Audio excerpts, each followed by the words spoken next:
Hello friends, welcome to MCQ Adda. This is part second of time and work. कल हम पहला part जो है अपलोड कर चुके हैं, जिसमें मैंने आपको कॉन्सेप्ट समझाया कि टाइम एंड वर्क जो है होता क्या है, और इसमें जो है हम एलसीएम का यूज़ कैसे करते हैं टोटल वर्क निकालने के लिए।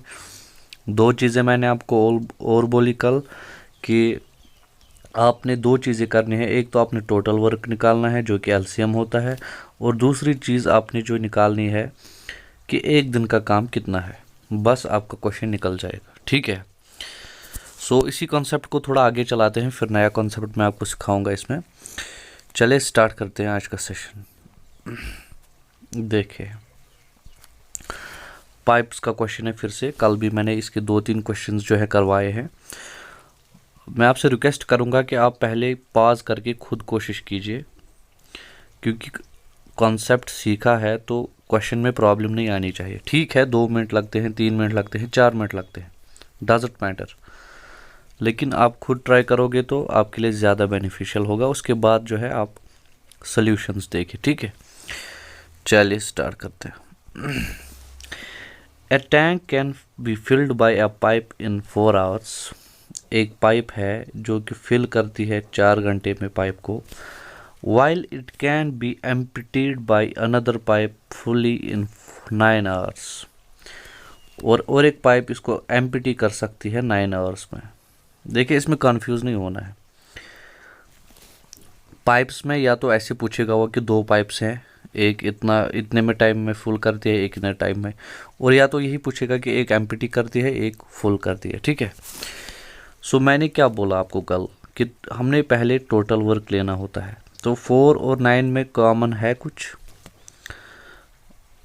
फिर से मैं आपको रिवाइंड करवाता हूँ। एलसीएम मैंने कैसे बोला था, बड़ा नंबर देखना है, 4 से डिविजिबल नहीं है तो 9 2 18, ये भी 4 से डिविजिबल नहीं है तो 9 3 27, ये भी डिविजिबल नहीं है तो 9 4 36। हाँ जी, ये डिविजिबल है, यही एलसीएम है, यही बोला था मैंने। और एक पैटर्न में मैंने ये चीज़ बोली थी कि अगर 4 और 9 दिख रहा है मुझे, इसमें कॉमन कुछ है नहीं, तो डायरेक्टली 4 × 9 36, ठीक है। सो अब हमें टोटल वर्क मिला यहाँ पे 36। अच्छा, सो पाइप ए जो है फॉर एग्जांपल, ये फिल जो करती है वो कितने घंटे में करती है फुल? 4 घंटे में। तो 1 घंटे में कितना करेगी? 36/4 मतलब 9 यूनिट्स, राइट। जो एम्प्टी करती है वो कितना टाइम लेती है? वो 9 घंटे लेती है। टोटल है कितना? 36, मतलब 1 घंटे में कितने यूनिट ये एम्प्टी करेगी? 4 यूनिट। मतलब जो पाइप फिल करती है वो 1 घंटे में 9 यूनिट्स फिल करती है, और जो एम्प्टी करती है वो 1 घंटे में 4 यूनिट एम्प्टी करती है। मतलब 1 घंटे में टैंक में जो है बचता कितना है? 9 - 4, मतलब 5 यूनिट जो है ये बचते हैं 1 घंटे में, क्योंकि एक पाइप जो है ये 9 यूनिट्स फिल करती है और दूसरी पाइप एम्प्टी करती है 4 यूनिट, मतलब बचते 5 यूनिट है। फी घंटे की बात हो रही है। तो बस हो गया आपका क्वेश्चन। टोटल कितना है? 36। 1 घंटे में जो है कितने हैं ये? 5 यूनिट्स। तो कितना टाइम लगेगा? 5 5 7 35, बचा 1 और 1/2, 5 1 5 7 35, 30 1/5। सिंपल, ठीक है। समझ में आया क्वेश्चन? आई होप समझ आ गया होगा, क्योंकि उतना टफ तो है नहीं है। क्वेश्चनर ने वहीं से बोला कि एक पाइप जो है 4 घंटे में एक टैंक को फिल करती है, और बोला कि दूसरी पाइप वो 9 घंटे में इसको एम्प्टी करती है। फिर इसने बोला कि अगर दोनों को हम ओपन करेंगे तो कितने टाइम में टैंक फुल हो जाएगी। तो हमने ये देखा पहले कि 1 घंटे में कितने यूनिट्स जो है दोनों पाइप्स कितनी फिल करती है। हमने ये देखा कि जो फिल करने वाली थी वो 1 घंटे में 9 यूनिट्स फिल करती है, और जो खाली करने वाली थी वो 1 घंटे में 4 यूनिट्स खाली करती है।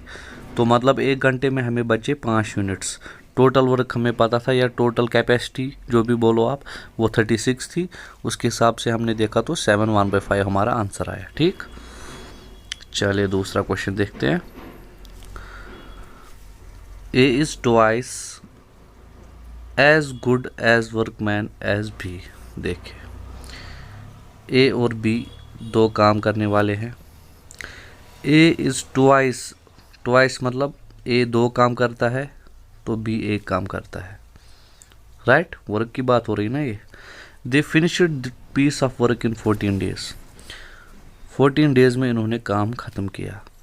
सो the number of days taken by A alone to finish the work. देखिए कितना इजी क्वेश्चन है, इसमें आपको एलसीएम लेने की ज़रूरत भी नहीं है, क्योंकि क्वेश्चनर ने वहीं से टोटल वर्क दिया है। कैसे दिया है? 14 डेज इन्होंने काम किया। ठीक, और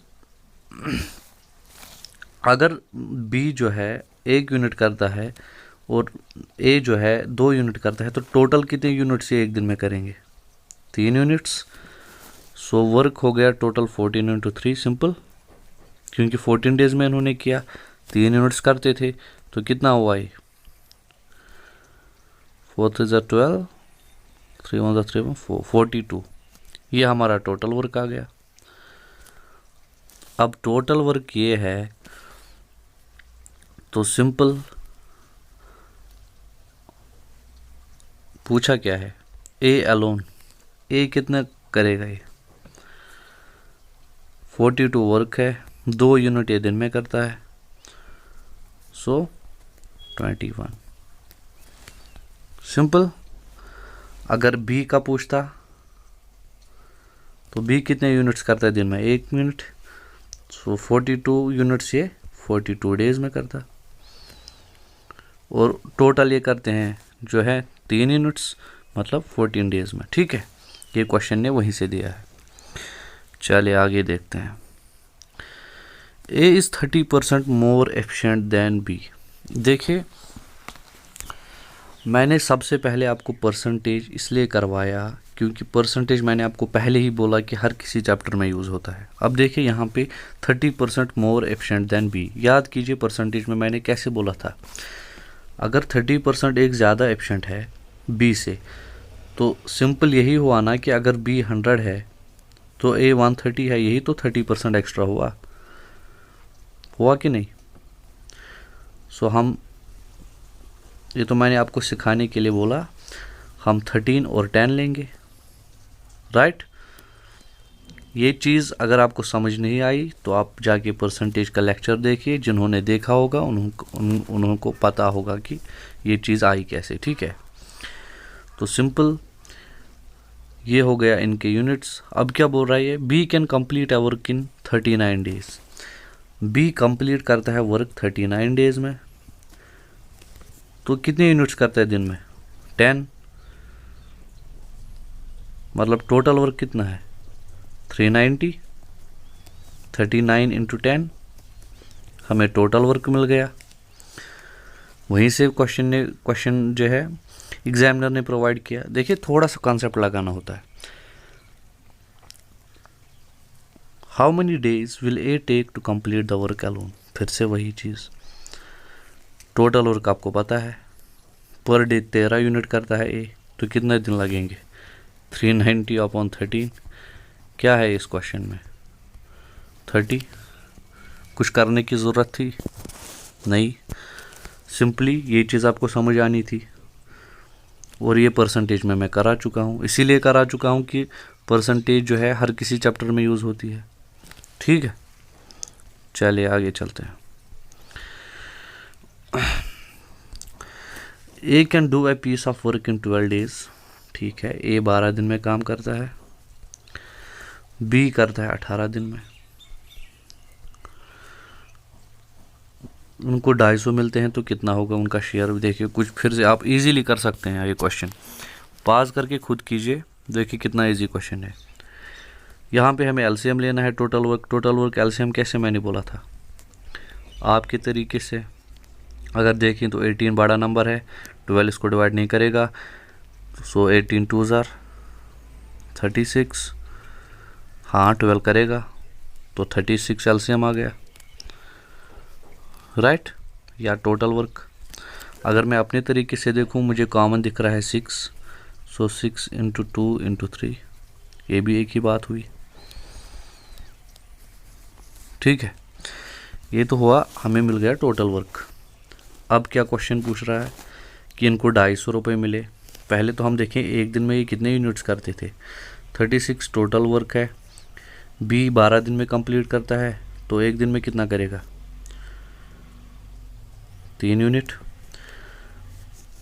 सॉरी, ए बी करता है 18 दिन में, सो 36/18, मतलब एक दिन में 2 यूनिट करता है। सो रेशो इनका आ गया 3 और 2, मतलब 5 यूनिट्स में से 3 यूनिट्स करता है ए, 2 यूनिट्स करता है बी। टोटल वर्क कितना है, 36। तो 36 टोटल वर्क है, तो इसमें से पूछा किसका है, ए का। सॉरी, कितना दिया है इनको पैसा, 250। सो 250 में से अगर 250 को 5 हिस्सों में हम बांटे टोटल हिस्सों में, तो ए का शेयर कितना है, 3। तो सिंपली इंटू 3/5, 5 5 जार, मतलब 150 आंसर। 150 इसको मिलेंगे, 100 इसको मिलेगा, क्योंकि उसका 2/5 है, ठीक है। इजीली हो गया ना क्वेश्चन, इसमें कुछ ज़्यादा था नहीं। आपने पहले एक दिन का यूनिट निकाला, आपने देखा एक दिन जो है ए 3 यूनिट काम करता है और बी 2 ही यूनिट करता है। सो 250 रुपये इनको मिलने हैं, तो इसी रेशो में बटेंगे ना। अब चाहे आप इसमें रेशो यूज़ करो, चाहे क्या भी करो, कन्वेंशनल में जाओ, निकलेगा इसका 150, इसका 100, ऊपर से ही दिख रहा है। चलिए, अब आता है नया concept, direct and inverse variation. देखिए, डायरेक्ट इनवर्स वेरिएशन होता क्या है, मैं आपको समझाता हूँ, और इनवर्स क्या होता है। फॉर एग्जांपल, मैं बोलता हूँ कि 3 जो है ये 18 के बराबर है, तो 5 कितने के बराबर होगा। आपने सिंपली देखना है कितने गुना, 3 6 जार 18, तो यहाँ भी 5 × 6 30 होगा, राइट। प्रपोर्शन याद कीजिए, डायरेक्टली की बात कर रहा हूँ मैं। अच्छा, और एक एग्जांपल अगर मैं लूँ, फॉर एग्जांपल 20 40 हो गया, तो 60 कितना होगा। तो आप देखोगे 20 ट्वाइस हो गया, तो ये भी इंटू 2 होगा, 120।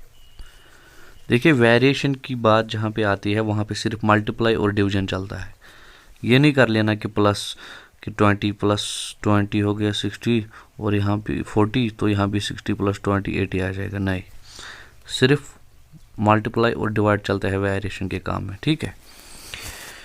सो ये चीज़ हम जो है इस्तेमाल करेंगे टाइम एंड वर्क में। इनवर्स का जो है सेम ऐसी है। इनवर्स का ये है कि अगर यही मैं एग्जाम्पल लूँ 20 40 हो गया, तो 60 क्या होगा जब हम इनवर्स की बात करेंगे। इनवर्स मतलब जितना यहाँ से बढ़ेगा उतना यहाँ से घटेगा। ये 2x हो गया, तो ये यहाँ से आधा हो जाएगा, या जाएगा 30, राइट। सो निकालते कैसे हैं हम, परसेंटेज याद कीजिए। जब हम किसी का इंक्रीज़ या डिक्रीज़ निकालते हैं तो हम फाइनल और इनिशियल देखते हैं, राइट। फाइनल अपॉन इनिशियल, हमेशा हम ये चीज़ देखते हैं। मैंने परसेंटेज में आपको समझाया है। फॉर एग्जांपल, अगर मैं यहाँ पे एग्जांपल लूँ कि 10 25 हो गया, राइट, तो बोलिए 13 कितना होगा। तो आप क्या करेंगे, अगर 10 25 हो गया मतलब 25 फाइनल है, 10 इनिशियल है, और डायरेक्टली रिलेशन है, तो आप इसे डायरेक्टली लिखोगे 13 × 25/10, सही। अब अगर ये रिलेशन जो है इन्वर्स होती, ठीक है, इन्वर्स रिलेशन अगर होती यहाँ पे, इन्वर्स रिलेशन मतलब 10 25 हो गया तो 13 कितना होगा, लेकिन रिलेशन इन्वर्स है तो सिंपली आप करते 13 इंटू 10/25, उल्टा हो जाता। ये चीज़ सिखाई है मैंने परसेंटेज में आपको, बस ये कॉन्सेप्ट हम यूज़ करेंगे। देखिए क्वेश्चंस में देखिए, एक्स वेरीज डायरेक्टली, डायरेक्टली की बात हुई है विद रेस्पेक्ट टू वाई, ठीक है। When X is equal to 30, जब एक्स 30 होता है, वाई होता है 25। Find the value of x, x कितना होगा जब वाई 35 होगा, सिंपल। सो यहाँ पे फाइनल है 35, इनिशियल है 25, तो एक्स कितना होगा, कितना इंक्रीज होगा x, 30 into final upon initial, क्योंकि डायरेक्टली दिया है। तो इसको सॉल्व करेंगे हम, 5 5 ज़र 5 7 ज़र 5 6 ज़र 6 7 ज़र 42, ठीक है, सिंपल। अब देखिए इसी क्वेश्चन को मैं यहीं पे टेढ़ा करता हूँ। फॉर एग्जांपल यहाँ पे इसने दिया है कि 30 है, जब ये 25 है तो ये 35 होगा, तो ये कितना होगा, लेकिन मैं डायरेक्टली को यहाँ पे इन्वर्स कर लेता हूँ, इन्वर्सली पूछा है तो आप क्या करते, आप करते 30 इंटू ये फाइनल है। सो इन्वर्सली होता ना तो फिर फाइनल ये हो जाता और इनिशियल ये हो जाता, 25/35, इन्वर्स की बात होती, उल्टा हो जाएगा फिर, राइट। सो ये कटेगा 5 7 और 7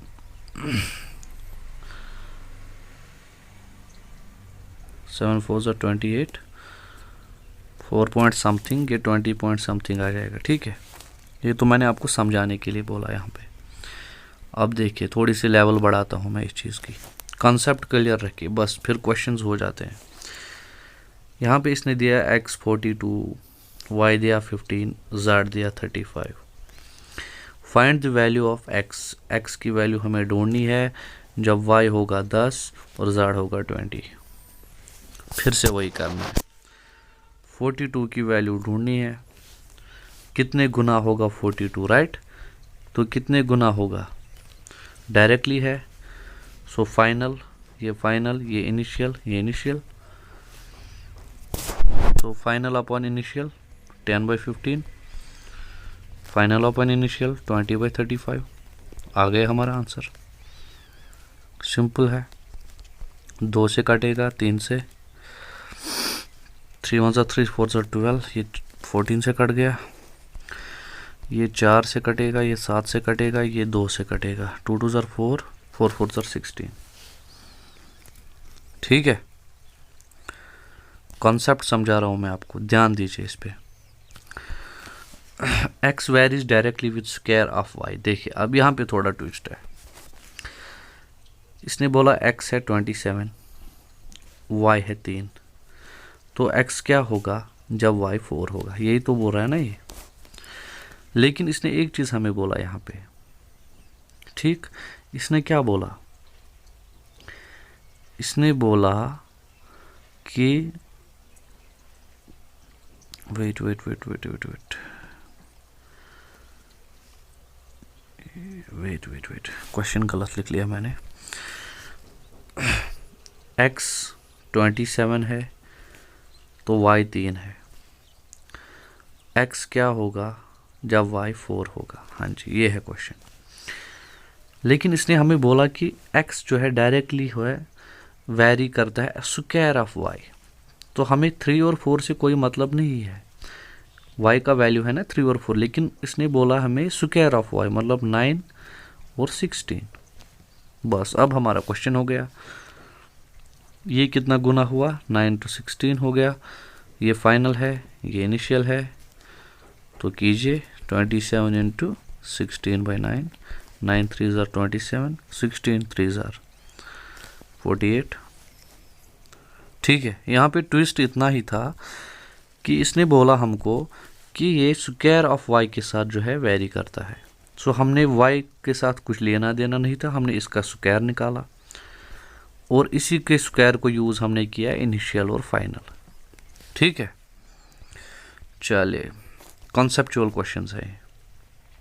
अब देखिए, अब क्वेश्चन के पैटर्न में आ गए। 20 मैन कैन बिल्ड, 20 आदमी, ये है man, wait a second, 20 man can build, ये है आदमी, 56 मीटर लॉन्ग, ये है length, 56 meter long wall in 6 days, ये है डेज। व्हाट लेंथ, क्या लेंथ होगी of similar wall can be built by 35 man in 3 days। फिर से वही पैटर्न है, आपने वही चीज़ जो है देखनी है यहाँ पे। सो ये है इनिशियल, ये है फाइनल, ये है इनिशियल, ये है फाइनल। कीजिए 56 इंटू 35/20 इंटू 3/6, बस हो गया।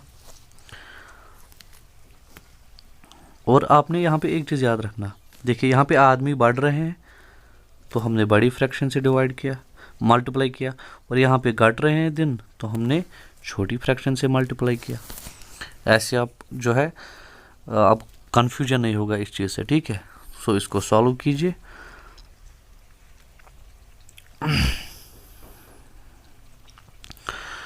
Five 7s are 5 4s are 4 1s are 4 4 4s are 16, 3 1s are 3 2s are 2 7s are 7 into 7 49। ठीक है, कॉन्सेप्ट वही है, लैंग्वेज चेंज होती है क्वेश्चन की। चलिए ये क्वेश्चन देखिए, ये तो बहुत इजी है। 4 मैट, अगर ये मैट है, 4 मैट व्यूवर्स, ये मैन है, 4 आदमी 4 मैट्स को 4 डेज में जो है कंप्लीट करते हैं, तो इसी रेट में जो है 8 व्यूवर्स 8 दिन में कितने मैट करेंगे। अब देखिए कितना इजी क्वेश्चन है। तो सिंपल, इनिशियल और फाइनल आपने देखा। सो 4 इंटू 8/4 इंटू 8/4 डायरेक्टली लिख रहा हूँ मैं। 4 से 4 कैंसिल, 4 दूनी 8, 8 2 16, सिंपल। सो ये कॉन्सेप्ट आई होप आपको समझ आया होगा, और पिछला वाला भी जो है आपको बिल्कुल क्लियर हुआ होगा। आज भी मैंने उस कॉन्सेप्ट के क्वेश्चंस जो है प्रैक्टिस करवाए। इस कॉन्सेप्ट में बस ये देखना होता है आपने कि डायरेक्टली प्रोपोर्शनल है या इनवर्सली प्रोपोर्शनल है, और जैसे मैंने बोला वैसे आपको अप्लाई करना है। ऐसे क्वेश्चंस जो पैटर्न है क्वेश्चंस का, ये भी जो है पूछा जा सकता है। अगर आप कन्वेंशनल वे में जाओगे तो आपको बहुत ज़्यादा टाइम लगेगा। सो जो मैं वे दिखा रहा हूँ उसको जो है आप फॉलो कीजिए। कल मैं इस वाले कॉन्सेप्ट की फिर से जो है प्रैक्टिस करा दूंगा। ठीक है, थोड़े से क्वेश्चंस, और फिर एक कॉन्सेप्ट इसका बचता है वो रेशो वाला, वो भी मैं करा दूंगा। ठीक है, चलिए रिक्वेस्ट यही है, अगर आप चैनल पर नए हैं तो चैनल को सब्सक्राइब कीजिए, वीडियो लेक्चर्स को लाइक कीजिए, और कोई भी प्रॉब्लम होती है मैथमेटिक्स में, मैंने आपको हमेशा बोला है आप PDF जो है टेलीग्राम ग्रुप में जो है क्वेरी पूछ सकते हैं। मैं वहाँ पे अवेलेबल हूँ, मैं आपकी क्वेरी को आंसर कर दूँगा। ठीक है, टेलीग्राम ग्रुप में अगर आपने ज्वाइन नहीं किया है तो ज्वाइन कीजिए, लिंक आपको डिस्क्रिप्शन में मिल जाएगा। और अगर आपने परसेंटेज वाला लेक्चर नहीं देखा है तो पहले परसेंटेज देखिए, उसके बाद ही बाकी लेक्चर्स देखिए। ठीक है, प्रैक्टिस के लिए जो है मैं PDF आपको टेलीग्राम ग्रुप में जो है अपलोड कर देता हूँ आफ्टर चैप्टर्स। अभी HCF LCM का अभी मैंने अपलोड नहीं किया है, अभी कर दूंगा। बाकी का मैंने जो है वहाँ अपलोड किया हुआ है, आप जाके देख सकते हैं। चलिए, थैंक यू वेरी मच।